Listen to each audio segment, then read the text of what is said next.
So, here we are, January 20th, 2017.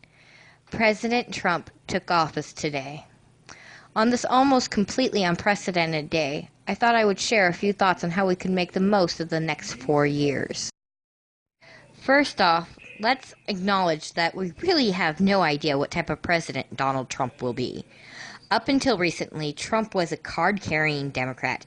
Yet when he started to toy with the idea of running for president, he chose to run Republican. So, is he going to stay true to the platform he ran on, or is he going to revert back to his roots? My guess is that it will be somewhere in between. Trump has backed down from every extreme stance that he has espoused. While I do believe that he will bounce back on some of those ideas, I doubt that it will be the more extreme ones. If I am right, it will mean another fairly moderate executive branch. This would mean very little actual change.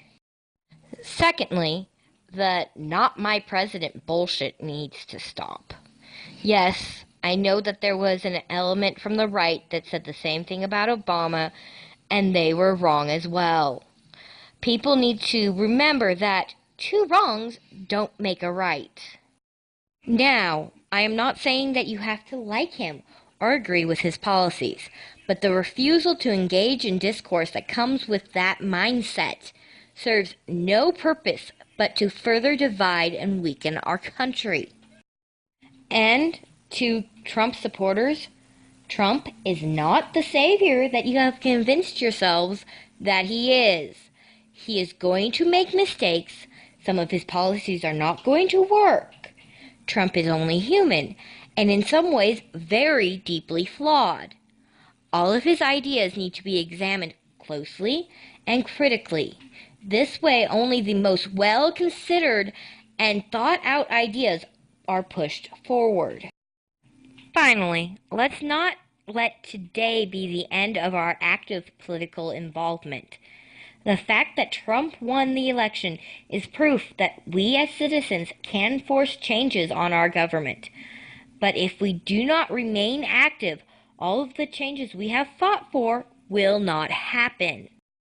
We need to continue to call for change, campaign, talk to our representatives, and if they work against our interests, call them on it. And if that doesn't work, hold them to account at the ballot box. Whether or not you are happy with today's events, it is not the time to be silent, nor is it the time for pernicious hyperbole. It is time for measured and reasonable discourse and careful monitoring of all elected officials. There is no real way to predict what the future holds. Trump presents an unknown variable that is unheard of in modern politics. Let's stop pretending that any of us know what is coming and work together to make the best of the next 4 years.